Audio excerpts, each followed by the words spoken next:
8వ అధ్యాయము 44వ వచనం. మీరు మీ తండ్రి యాగు అపవాది సంబంధిలో మీ తండ్రి దురాశలు నెరవేర్చగోరుచున్నారు. ఆది నుండి వాడు నరంతకుడై ఉండి సత్యమందు నిలిచిన వాడు కాదు, వాని యందు సత్యమే లేదు. వాడు అబద్ధమాడును అప్పుడు తన స్వభావము అనుసరించి మాట్లాడాడు. వాడు అబద్ధికుడును అబద్ధమునకు జనకుడును అయి ఉన్నాడు. Okay, thank you brother. మరి ఈ అద్భుతమైన వాక్యం దేవుడు ఈరోజు మనకి దయచేసినాడు. నీ ప్రార్థన పరిశుద్ధ స్తోత్రములు. ఈ వాక్యం ద్వారా ప్రతి ఒక్కరు హెచ్చరించమని యేసు నామములో వేడుకుంటున్నాము తండ్రి, ఆమేన్. మరి నిజంగా ఈ ఒక్క వాక్యములో మనం చూస్తున్నాం. ఏం చూస్తున్నాం? మరి చాలా మంది మనం ఏమనుకుంటున్నామంటే, యేసు ప్రభు నమ్మిన వాళ్ళు ప్రతి ఒక్కరు, యేసు ప్రభుని స్వీకరించిన వాళ్ళు, what ever it may be, క్రైస్తవులు అని అనబడిన వాళ్ళు, అన్యాలు కూడా చర్చికి వచ్చినప్పుడు వాళ్ళు ఏమనుకుంటారంటే, నేను దేవుని బిడ్డను, నేను దేవుని బిడ్డవు అని అందరూ అనుకుంటారు. చాలా మంది క్వశ్చన్ మార్క్ ఒకటి, నిజంగానా నీవు దేవుని బిడ్డవా? నిజంగానే నీవు దేవుని బిడ్డవా? రెండవదాగి, నీవు దేవుని బిడ్డవని చెప్పిన వారు ఎవరు? దేవుడు వచ్చి నీకు చెప్పినారా నేను దేవుని బిడ్డవు అని? లేదు. మరి ఎవరు చెప్పినారు? దైవ సేవకులు చెప్పారా మీరు దేవుని బిడ్డవని? ఏదైనా మీ దగ్గర అని ప్రూఫ్ ఉందా? ఒట్టిగే చెప్తున్నాం నేను దేవుని బిడ్డ. కానీ ఇక్కడ దేవుని వాక్యములో ఏం సెలవిస్తుందంటే, మీరు అపవాది సంబంధికులు. మనము ఎవరు అపవాది? మీ తండ్రి యాగు అపవాది సంబంధులు. ఈ క్వశ్చన్ అడిగినప్పుడు కొంతమంది ఏమనుకుంటారంటే, అప్పుడు పరిసర ఆ టైంలో వాళ్ళకి ఇట్లా చెప్పారు సార్, మనకి కాదు అని అటువంటి ఆలోచన కలిగి ఉంటాం. మరి అప్పుడున్న వాక్యం ఇప్పుడు కూడా అదే ఉన్నది, ఇప్పుడున్న వాక్యం ఇప్పుడు కూడా అదే ఉన్నది. ఈ వాక్యంలో మనం చూస్తున్నాం ఏమన్నాక, మీరు మీ తండ్రి యాగు అపవాది సంబంధిలో మీ తండ్రి దురాశలను నెరవేర్చకోరుచున్నారు. ఎవరు దురాశలను నెరవేర్చకోరుతున్నారు? మీరు మీ అపవాది వాయనకు దురాశలను మీరు నెరవేర్చకోరుతున్నారు. నిజంగా మనము యేసు ప్రభు చిత్తము ప్రకారంగా నడుస్తున్నామా? ఈ లోకమున్నవంతా శరీరాశ, నేత్రాశ, జీవపు డంబలు మనము ఉన్నాం. కానీ మన ఆశలు, మన కుటుంబములు ఎప్పుడు కూడా ఏం ఆశిస్తున్నాము అంటే, ఈ లోక సంబంధమైన దురాశల చేత, ఈ లోక సంబంధమైన దురాశలు, శరీరాశ, నేత్రాశ, జీవపు డంబం, ఇటువంటి దాంట్లో పడిపోయి మనము బయటికి చెప్పి ఏమంటున్నాము? మేము దేవుని పిల్లలు. మేమేమన్నాము? దేవుని పిల్లలు. ఎవరి పిల్లలయ్యా? నేను యేసు ప్రభు నమ్ముకున్నాను, నేను దేవుని పిల్లలు అని ఇటువంటి అబద్ధ మాటలతోని ఎదుటి ఉన్న వాళ్ళని మనము మోసం చేస్తున్నాము. మేము మోసం పోతున్నాము, దేవుని కూడా మోసం చేస్తున్నాము. సోదరి, ఈరోజు ఈ వాక్యం ద్వారా మీరు నేర్చుకోవాల్సింది, దేవుడు ఈరోజు మాట్లాడుతున్నాడు. మీ తండ్రి యాగు అపవాది వాని ఇచ్చేలను మీరు నెరవేరుస్తున్నారు. ఆయన ఆది నుండి కూడా ఆడు నరహంతకుడు. ఆది నుండి ఆది ఖండములు మనం చూస్తున్నాం. 3-4 వచనాలు, సారీ 2-3, హవ్వకు కూడా మోసం చేశాడు. ఆది నుండి కూడా మోసం చేస్తున్నాడు, క్రియేట్ చేస్తున్నాడు, మేము మనసులో ఆ రీతిగా తిప్పుతున్నాడు. అందుకే మనము సంసారిక జీవితంలో ఫెయిల్ అవుతున్నాం, కుటుంబ జీవితంలో ఫెయిల్ అవుతున్నాం.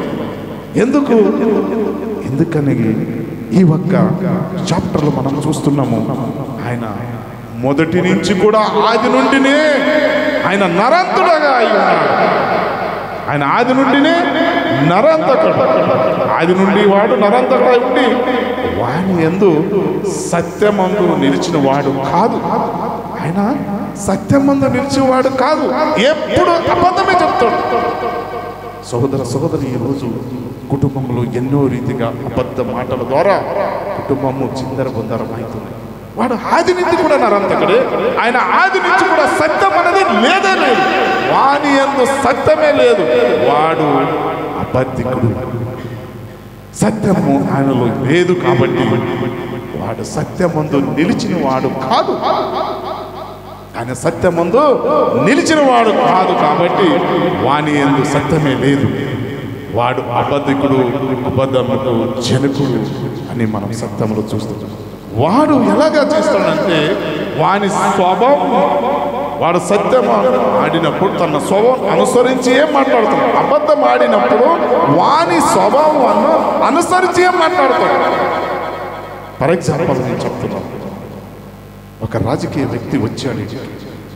అప్పుడు పూర్తికి ఏమంటారు, మీ మీద ఒక కోరిక అడుగుతాం అనుకోండి, సరే మీకు ఇచ్చేస్తానండి, నీకు 2 రోజులు కాదు 1 వారం రోజులు ఇస్తాను అంటాడు. 1 వారం రోజు అవుతుంది, నెల అవుతుంది, 6 నెలలు అవుతుంది, అయితే కూడా మీకు ఏమి వాళ్ళు ఇవ్వరు. ఎందుకు? వాళ్ళు అబద్ధిక స్నేహితులు, వాళ్ళు ఈ లోక స్నేహితులు, వాళ్ళు అబద్ధమే చెప్తారు.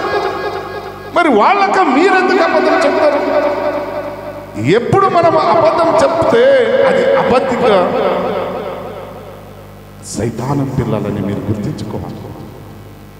వాడు 100 అబద్ధం చెప్తారు. నేను ఎన్నోసార్లు మాట్లాడుతున్నాను. 100 అబద్ధం చెప్పినా ఒక పిల్లని పెళ్లి చేయాలి అంటారు. అయ్యా నీ 100 అబద్ధం చెప్పి పిల్లలు పెళ్లి చేస్తావు, ఆమె 100 రోజులు కూడా సంసారం చేయదు. 100 రోజులు కూడా సంసారం చేయదు. మళ్ళా ఆమె రిటర్న్ వస్తుంది మీ ఇంటికి. మా మామ బాగాలేదు, మా మామ తిట్టాడు, మీ అల్లుడు పట్నం గురించి మా అత్త అడిగింది. ఇవన్నీ సమస్యలు వస్తాయి. నీవు చేసిన ఒక్క అబద్ధానికి 100 పనిష్మెంట్ మీకు జరుగుతుంది సహోదరి. అందుకే వాడు మొదటి నుంచి కూడా వాడు అబద్ధికుడే, వాడు నరాంతకుడే. ఏ రోజు మీరు గ్రహిస్తారో ఆ రోజు మీరు అబద్ధం ఆడడానికి మీరు ఇష్టపడరు. ఏమున్నది అదే చెప్తారు, సత్యమే మాట్లాడతారు. ఈరోజు వాక్యం ద్వారా మనకి దేవుడు హెచ్చరిస్తున్నాము. నేను ఎక్కువ సమయం తీసుకోను, 1/2 అవర్ లోపల మీకు సమయానికి నేను క్లోజ్ చేస్తానని నేను మనవి చేస్తున్నాను. మరి నీవు దేవుని బిడ్డవు అని నీకు ఎవరు చెప్పారు? నీవు అబద్ధం ఆడతావు, అన్నీ అబద్ధంగా నటన చేస్తావు. మరి నీవు దేవుని బిడ్డవు ఎలాగైతావు? దేవుడే వచ్చి నీకేం చెప్పాడా? మీరు దేవుడు నా పిల్లలు అనుకోండి. నో, దేవుడు మీతో మాట్లాడాడా? మాట్లాడలేదు. అయ్యా మేము విశ్వాసంతోనే యేసు ప్రభువుని నమ్ముకున్నాం. నీవు విశ్వాసంతోనే నీవు నడవాలి కదా. క్రియలు లేని వాడు, విశ్వాసం లేనివాడు ఏమైతాడు? విశ్వాసం, క్రియ లేని విశ్వాసము మృత్యుతోనే సమానం. మరి నీ దగ్గర క్రియలు ఏడ కనిపిస్తున్నాయి? అయ్యా నేను యేసు ప్రభువుని నమ్ముకున్నా అంటున్నావు, అబద్ధం ఆడతావు, జగడమాడతావు, వేరే మీద నింద చేస్తావు, అపనమ్మకతను ఉంటావు, భార్యను చూస్తే భర్తకు పడదు, భర్తకు చూస్తే భార్యకు పడదు. నీవు తప్పు చేస్తున్నావు, నేను తప్పు చేస్తున్నాని సైతాను ఎప్పుడు కూడా మీ కుటుంబమును చిందరబందర చేస్తుంది. మీరు పండుకుంటే శాంతం ఉండదు, నీవు నిద్రలేస్తే శాంతం ఉండదు, తిండి తింటే శాంతం ఉండదు. ఎందుకు ఈ ప్రాబ్లం వస్తుందంటే మిమ్మల్ని పాలించేవాడు అబద్ధికుడే సైతాను మిమ్మల్ని పాలిస్తున్నాడు. కాబట్టి మిమ్మల్ని ఎప్పుడు కూడా శాంతం ఉంచనీయడు సోదరి. అందుకే ఈరోజు వాక్యంలో మీకు సెలవిస్తుంది, మీరు అబద్ధికులు స్నేహితులాగి ఉన్నారు, సైతాను స్నేహితులాగి ఉన్నారు. మీరు జూటా మాట్లాడుతున్నారు, మీరు అబద్ధం చెప్తున్నారు, నేను దేవుని పిల్లడు అని నీకు చెప్పిన వారు ఎవరు? నేను యేసు ప్రభువుని పిల్లడు అని చెప్పిన వారు ఎవరు? సోదరు సోదరి, ఇవన్నీ క్రియలు మీరు మానుకుంటే మాత్రమే నీవు నిజమైన దేవుని పిల్లలని అనిపించబడతారు.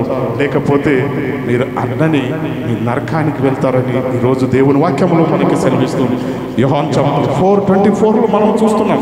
సామెతలు, మొదటిగా సామెతలు 20:21, నరుని ఆత్మ యెహోవా పెట్టిన దీపము, అది అంతరంగములన్నీ శోధిస్తుంది. అంతరంగములను శోధిస్తుంది. ఏం శోధిస్తుంది? నువ్వు నిజంగా అబద్ధం ఆడుతున్నావా? నిజంగా నువ్వు సత్యం ఆడుతున్నావా? మోసం చేస్తున్నావా? పక్క ఉన్నవాళ్ళ మీద నిందలు వేస్తున్నావా? దేవుడు వాక్యములో మనం వింటాం. క్రియ రూపంలో మన దగ్గర ఉన్నదా? వల్లే నిన్ను ప్రేమించంటాం. మన దగ్గర ఎక్కడుందండి ప్రేమ? దేవుడు ఈరోజు మాట్లాడుతున్నాడు, వాక్యం ద్వారా హెచ్చరిస్తున్నాడు. సామెతలు 20:27లో నరుని ఆత్మ యెహోవాను పెట్టిన దీపం, అది అంతరంగములను శోధించును. నీ అంతరంగములను శోధించును. ఒక చీకటిలో ఒక దీపం తీసుకొని వెళ్తే ఆ చీకటి ఏమైతుంది? వెలుగు అయిపోతుంది. ఇప్పుడు లైట్ తీసేయంటే మన బతుకంతా చీకటిని, ఒకరి ముఖం కూడా ఒకరు చూసుకోలేము. ఎప్పుడు దేవుని వాక్యము నీ హృదయములో వస్తుంది, ఆ వాక్యము మిమ్మల్ని శోధిస్తూనే ఉంటది. నీవు చేసేది తప్పు మంచిదా అని అది ఎప్పుడు కూడా మిమ్మల్ని హెచ్చరిస్తూనే ఉంటది. సహోదర సహోదరి, ఈరోజు దేవుడు మీతోనే మాట్లాడుతున్నాడు. మీరు ఒట్టిగా రాలేదు ఈయనకి. దేవుడు మిమ్మల్ని తీసుకొని వచ్చినాడు. ఈరోజు దేవుడు మమ్మల్ని హెచ్చరిస్తున్నాడు. రెండవదాగి మనం చూస్తున్నాము జాన్ చాప్టర్ 4:24లో 4:24, దేవుని ఆత్మ గనక ఆయనను ఆరాధించువారు సత్యముతోనూ ఆత్మతోనూ మీరు ఆరాధించాలి. ఒట్టిగా దేవుని కుమారుడు అయిపోతారా? ఒట్టిగా దేవుని పిల్లలు మేము అనుకుంటారా? నన్ను ఆరాధించువారు సత్యముతోనూ ఆత్మతోనూ సత్యముతోనూ ఆరాధించవలెను అని దేవుని వాక్యం సెలవిస్తుంది. దాన్ని వదులుకొని ఒట్టిగా మనం దివారాత్రి ధ్యానించువాడు ధన్యుడు. నీవు దివారాత్రి ధ్యానిస్తున్నామా? సడన్లీ మీకు రాత్రి 12 గంటలకి హెచ్చరిక అయిపోయింది అనుకోండి, స్తోత్రం దేవా అని అంటామా? దివారాత్రి అంటే నిద్ర లేస్తే కూడా ఆయన నామమే మీరు పలకరించాలి. మీరు ఆయన నామమే మీరు చెప్పబడాలి. ఆయన నామమే మీరు గణపరచబడాలి. 24 గంటలు మీరు ఆయన నామము స్తుతిస్తూ ఉండాలి. Rejoice always in the lord, rejoice. మీరు ఎల్లప్పుడూ నన్ను స్తుతించండి. స్తుతించినప్పుడే నీవు నా కొడుకు అవుతావు. నీవు స్తుతించలేకపోతే, నన్ను నామం మీరు గణపరచలేకపోతే నీవెవరో నేనెవరో, నేను మిమ్మల్ని నేను అరియను, నాకు తెలియదు మీరు ఎవరో ఏమని. నేను నా నామమే మీరు ఎరగరు మీ నోటి ద్వారా. నాకు నీకు ఏమయ్యా సంబంధం? నాకు నీకు ఏమి సంబంధం? అందుకే దేవుడు మాట్లాడుతున్నాడు. జాన్ చాప్టర్ 4:24లో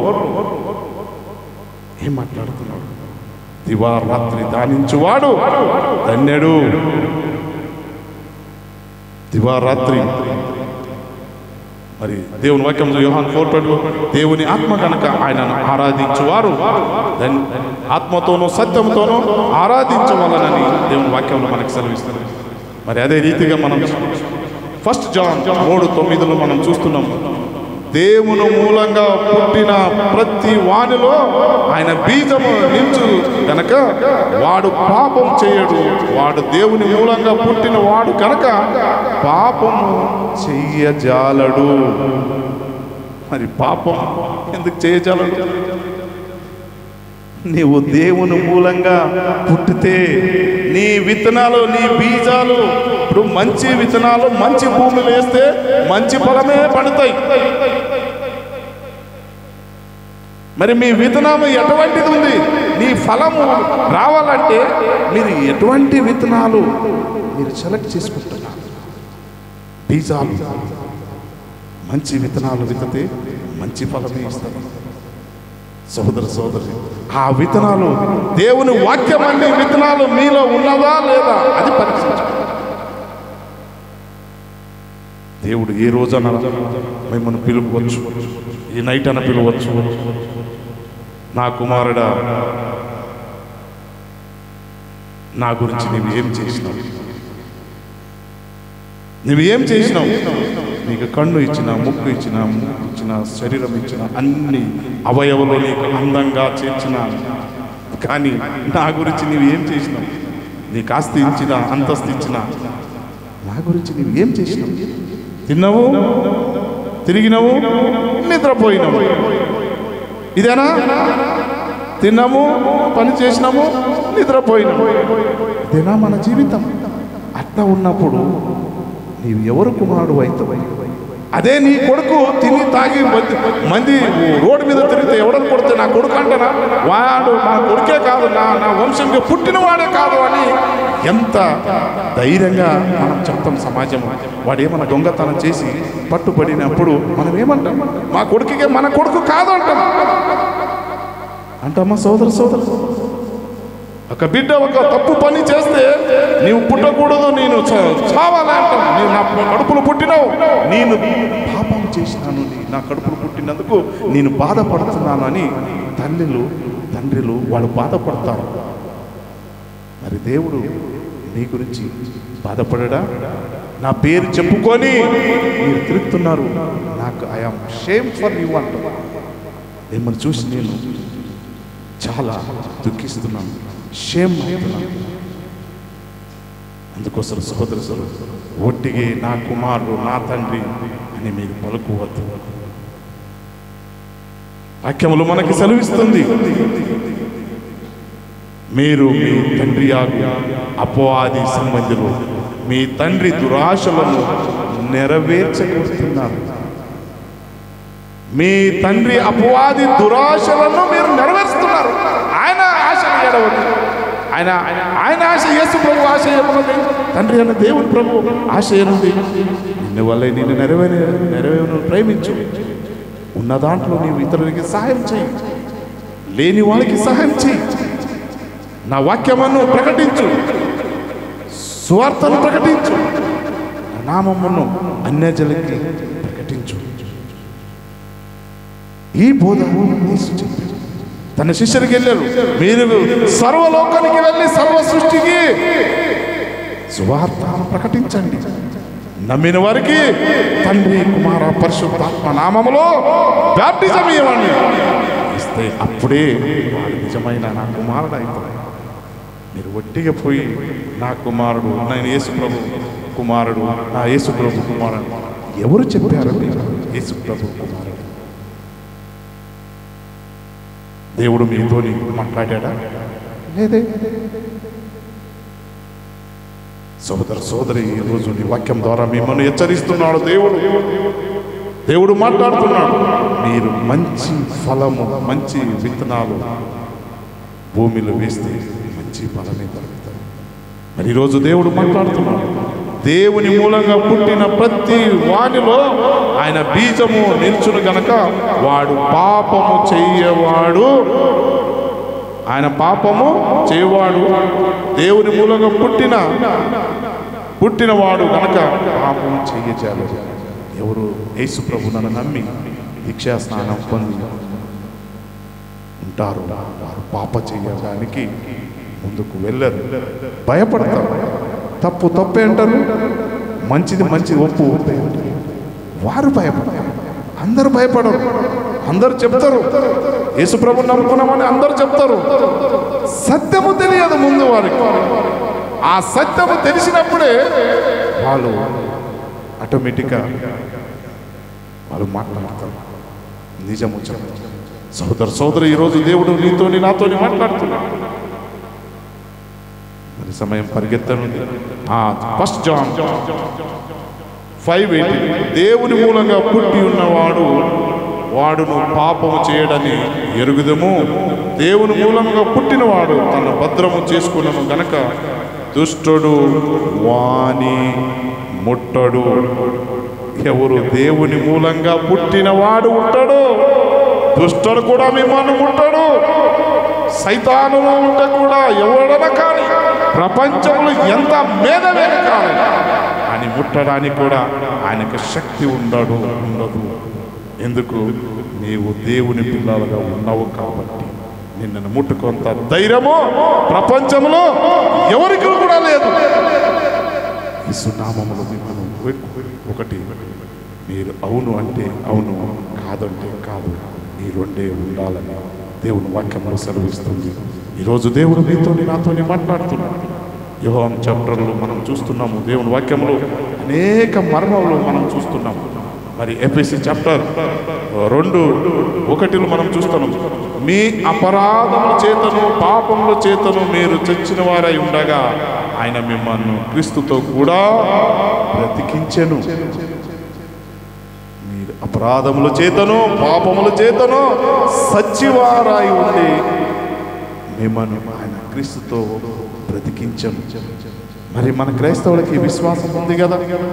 ఈరోజు దేవుడు ఈయనని ఎవరో ఒకరు వచ్చి పిస్తులతో తన సూట్ చేస్తే ఏమైతే మనం ప్రాణం పోతుంది. కానీ శారీరకంగా శరీర రీతిగా మనం ప్రాణము పోవచ్చు, కానీ ఆత్మీయ రీతిగా మన ప్రాణము స్వర్గములో ఉంటాం.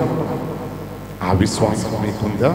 అటువంటి బలమైన విశ్వాసం మీకు ఉంటే ఈ లోకం ఒకటే, పరలోకం ఒకటే.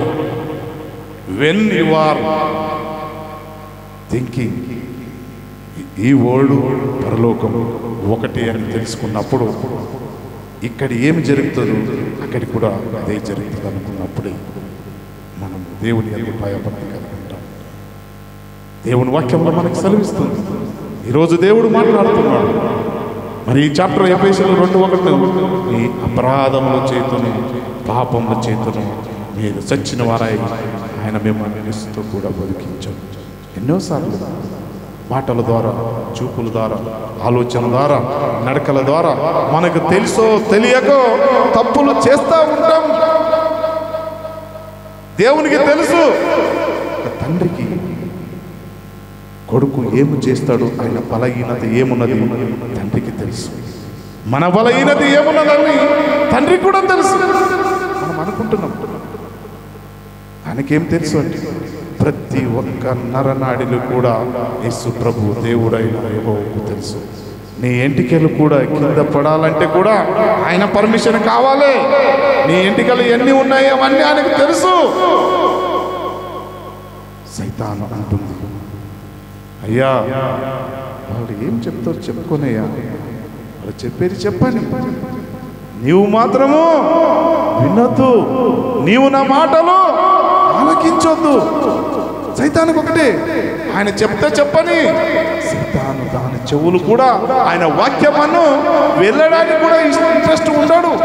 ఎందుకంటే ఆయన వింటే ఆయన మారుతాడు, ఆయన కుటుంబము మారుతుంది, ఆయన జీవితం మారుతుంది. ఆయన నరకానికి రాడు కదా, ఆయన నా స్నేహితుడు కదా.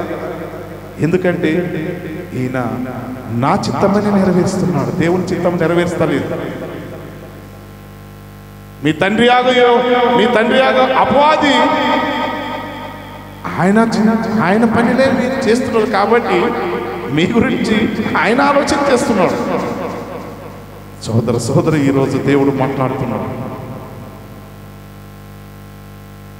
సత్యము మీరు తెలుసుకోవాలి, అబద్ధము దూరం చేయాలని దేవుని వాక్యంలో మనకు సెలవిస్తుంది. మరి ఈరోజు మనం చూస్తున్నాం రోమ్ చాప్టర్ 8:9 మనం చూస్తాం. 8 రోమ్ 9 వచనం, దేవుని ఆత్మ మీలో నివసించి ఉన్న ఎడల మీరు ఆత్మ స్వభావము గలవారాయి కానీ శరీర స్వభావము గలవారు కారు. ఎవడైనను క్రీస్తు ఆత్మ లేనివాడైతే వాడు నా వాడు కాదు. క్రీస్తు ఆత్మ లేనివాడు అయితే వాడు నా వాడు కాదు. నా కొడుకు ఉన్నాడు అనుకోండి. ఇప్పుడు నా కొడుకు మా డాడీ అంటున్నాను చెప్తాడు, ఇంకా పక్క ఉన్న వాళ్ళ కొడుకు డాడీ అని చెప్తే దానికి ఏమైనా మీనింగ్ ఉంది అన్నాను. డాడీ అంటే ఏమంటారు? ఆయనకి హక్కు ఉంటుందా? ఉండదు. ఆయనకి ఆస్తుల హక్కు ఉంటుందా? ఉండదు. కుటుంబంలో నాతో పాటు ఉంటాడా? ఉండలేదు. మరి దేవుడు కూడా అదే వాక్యంలోని హెచ్చరిస్తున్నాడు, నీవు నా వాడు అయితేనే నీకు అన్ని సౌలతులు దొరుకుతాయి. నీవు నావాడు అయితే, నీవు నావాడు కాదు అంటే నువ్వు సైతాను అయితే నీకు ఏమి దొరకదు. దేవుడు ఈరోజు మాట్లాడుతున్నాడు సహోదరు వాక్యం ద్వారా నిన్ను హెచ్చరిస్తున్నాడు. దేవుని ఆత్మలోను నివసించిన ఎడల మీరు ఆత్మ స్వభావం గలవారు కానీ శరీర స్వభావాలు కాదు. ఎప్పుడు దేవుడు నీలో నివసిస్తాడు, నీవు ఆత్మ స్వభావాలు అవుతావు. శరీర స్వభావం అంటే ఈ శరీరం ఉంది మట్టితోని చేయబడింది కాబట్టి ఈ మట్టి శరీరంకు ఆత్మకు ఎలాంటి సంబంధం ఉండదు. ఈ మట్టి శరీరము వదిలేస్తుంది, ఆత్మ దేవుని దగ్గరికి వెళ్తుంది. ఇది మట్టి ఈ భూమిలో మట్టిలో కలిసిపోతుంది. మరి ఈరోజు నేను మాట్లాడుతున్నాడు దేవుడు, నీవు ఆత్మ సంబంధివై ఉన్నావా లేకపోతే నీవు శరీర సంబంధమై ఉన్నావా? శరీరము ఎప్పుడు కూడా కోరుతూనే ఉంటుంది. నేను ఎగ్జాంపుల్గా చెప్తున్నాను. భూమి ఉన్నది, భూమికి మీరు నీళ్లు వేయండి, మీరు ఎన్ని నీళ్లు వేస్తే కూడా అది మింగుతూనే ఉంటుంది. మీరు ఎన్ని నీళ్ళ అది మింగుతూనే ఉంటుంది. దాని స్వభావము మట్టి స్వభావము మింగుడే. మరి నీ స్వభావం ఎలా ఉంది? నీది కూడా మట్టినే కాబట్టి ఇప్పుడు మంచి భోజనం చేస్తావు, మళ్ళా 1 గంట అయిన తర్వాత మళ్ళా తింటావు. ఇట్లనే ఉంటారా? ఉండలేరు కదా. పొద్దున తింటాం, మళ్ళీ మధ్యాహ్నం తినరా? మధ్యాహ్నం కూడా తింటాం, మళ్ళా నైట్ కూడా తింటాం. ఈ శరీరము 24 గంటలు కోరిక పుట్టవాయి. అందుకోసం శరీరము వేరే, ఆత్మము వేరు. దేవుడు ఆత్మ దేవుని దగ్గరికి వెళ్తుంది. శరీరము ఇది మట్టి శరీరం, మట్టిలో కలిసిపోతుంది.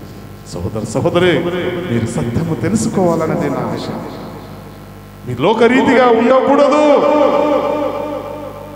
నేను కూడా కొన్ని సంవత్సరాలు లోకము రీతిగా ఉన్నాను. కొన్ని సంవత్సరాలు మినిమం ఒక 40 మినిమం ఒక 50 సంవత్సరాలు ఉన్నాం అనుకోండి. అప్పుడు నేను దేవుని కొడుకు అని అనలేదు. పేరుకు నామినల్ వస్తే నామినల్ క్రిస్టియన్గా చర్చికి వెళ్తున్నాను, వింటున్నాను, వెళ్తున్నాను. ఎవరని అడిగితే నేను క్రిస్టియన్, నేను యేసు ప్రభువుని నమ్ముకున్నాను, మా తాత క్రిస్టియన్, మా అమ్మ క్రిస్టియన్, మా ముత్తాత క్రిస్టియన్, ఈ పేరే చెప్పుకొని నేను బతుకుతా ఉన్నాను. ఈ పేర్లు చెప్పుకొని, నా పేరు చెప్పుకొని సమాజంలో బతుకుతున్నాను.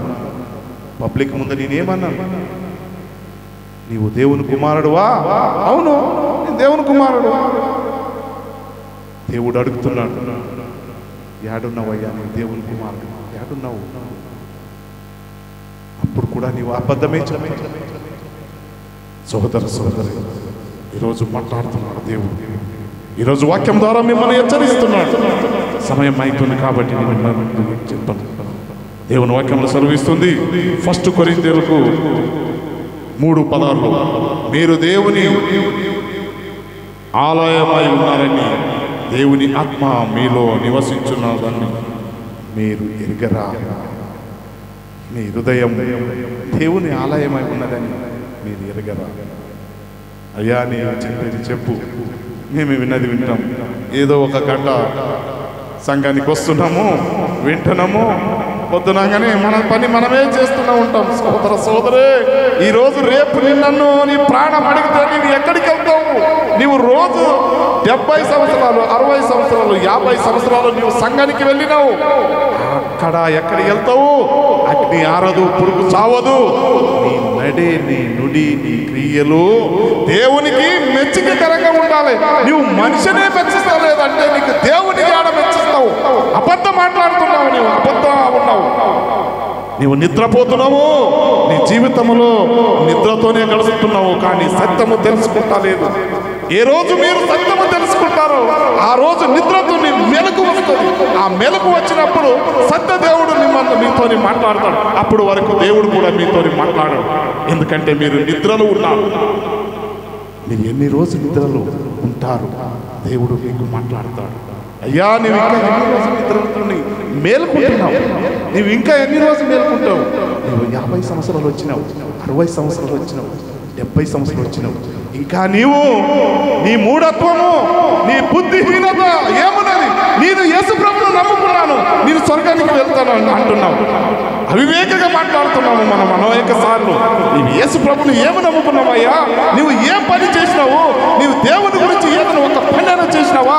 నీవు ఎవరికైనా 10 రూపాయలు సహాయం చేసినావా? లేని వాళ్ళకి సహాయం చేసినావా? అనాథలను నువ్వు దిక్కు లేని వాళ్ళకి విడవరాలు నువ్వు ఆదుకున్నావా? ఒట్టిగే నేను యేసు ప్రభువుని నమ్ముకున్నాను. యేసు ప్రభు చెబుతున్నాడు, నిజమైన భక్తి ఏమనగా లేని వాళ్ళకి, దిక్కు లేని వాళ్ళకి, విడవరాలికి మీరు సహాయం చేసండి, వాళ్ళకి పరామర్శండి.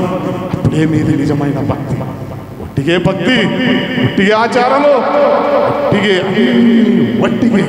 అందుకే నా సన్నిధిలో వచ్చిన వాళ్ళు కొంతమంది కౌంటింగ్లో కొంతమందిని ఆల్రెడీ దేవుని వాక్యంలో వారు 141,44,000 దే ఆర్ రిజర్వ్డ్.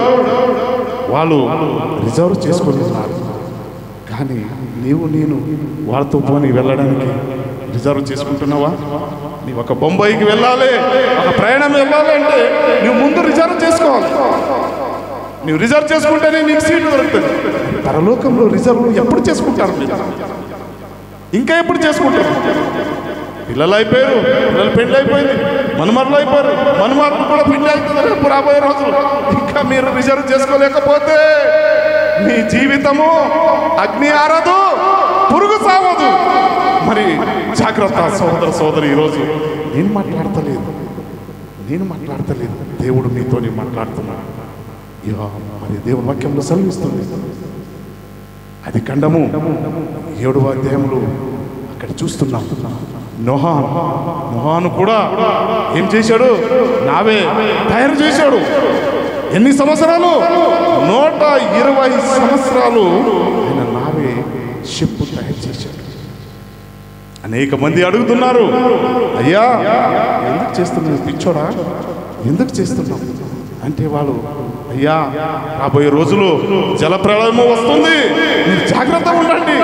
ఆయన ఏడుస్తా చెప్తున్నాడు, అయ్యా మీరు మారు మనసు పొందండి, మీరు మంచి కార్యాలు చెయ్యండి, మీరు మునిగిపోతారు, మీకు జలప్రళయం వస్తుంది. 40 రోజులు పగలు రాత్రి జలప్రళయం వస్తుంది, మీరు ఎప్పుడు మేలుకుంటారు అని అతను నోహా చెప్పినప్పుడు అనేక మంది ఈయనకి పిచ్చి పట్టింది, ఈయనకి మైండ్ పని చేయట్లేదు, చేస్తున్నాడు ఎవరి గురించి చేస్తున్నాడు చేసుకొని అని. ఆ కాలంలో కూడా అనేక మంది సేవకులు సేవ చేస్తున్నారు. ఆ కాలంలో కూడా అనేక మంది భక్తులు కూడా ఉన్నారు. అనేక మంది కూడా మరి వచ్చి అడిగి ఉండొచ్చు. ఆయనకి ఎంతో మంది సహాయం కొరగాగి కొంతమంది వచ్చినప్పుడు, ఎందుకయ్యా ఇంత పెద్ద నావే కడుతున్నావు, ఏం ఉద్దేశం? అయ్యా మీరు నమ్మండి, మరి 40 రోజులు పగలు రాత్రి ఏడ వస్తుందయ్యా. మరి అనేక మంది ఈ ఒక్క భ్రమలు ఉన్నారు. నరకమున్నదా, పరలోకముందా? ఎవరు చూచారయ్యా? మనకేమో ఈ లోకమే స్వర్గము, నరకము ఇదే లోకమే ఉన్నది. అయ్యా దేవుని వాక్యంలో సెలవిస్తుంది, స్వర్గం ఉన్నది, నరకం ఉన్నది, 2 ఉన్నాయి. 2 లేకపోతే ఈ మందిరములు ఎత్తుకో, ఈ దేవుడు ఎత్తుకో, ఇవన్నీ సృష్టి ఎందుకు దేవునికి? మిమ్మల్నంతా సృష్టించి మిమ్మల్నంతా నన్ను సృష్టించి అనడానికి ఏమో మీరు తప్పు. ఈ లోకంలో కూడా ఏ రీతిగా ఒక న్యాయం ఉంటుంది, జడ్జిమెంట్ ఉంటుంది, పరలోకంలో కూడా జడ్జిమెంట్ ఉంది. మీరు ఏ రోజు కోర్టుకి వెళ్ళినప్పుడు మీకు తెలుస్తుంది న్యాయము ధర్మము. అప్పటి వరకు మీకు తెలియదు. అంటే మరి పరలోకం ఉన్నది అనేది ఎప్పుడు మీ సత్య వాక్యము మీరు చదివి ఉంటారు. ఈ వాక్యం ద్వారా చదివినప్పుడే మీకు అక్కడ తెలుస్తుంది ఇంకొక లోకం ఉంది, స్వర్గం ఉంది అని మీకు తెలిసి ఉంటుంది. మరి దేవుని నామకి స్తోత్రం. సమయం చాలా అయిపోయింది కాబట్టి మరి క్లోజ్ చేసుకున్నాం. దేవుని నామకి స్తోత్రం. మరి చిన్న ప్రార్థన చేసుకున్నాం. పరిశుద్ధుడా స్తోత్రములు చెల్లిస్తున్నాం. నీ వాక్యం ద్వారా మమ్మల్ని హెచ్చరించినందుకు స్తోత్రములు తండ్రి. అద్భుతమైన వాక్యం ద్వారా హెచ్చరించినందుకు స్తోత్రములు చెల్లిస్తున్నాం. కూడి వచ్చిన ప్రతి ఒక్కరిని కూడా మా సంఘస్థలను దీవించి ఆశీర్వదించి ఈ వాక్యం ద్వారా హెచ్చరించాలని యేసు నామములో వేడుకుంటున్నాము తండ్రి. ఆమేన్. మరి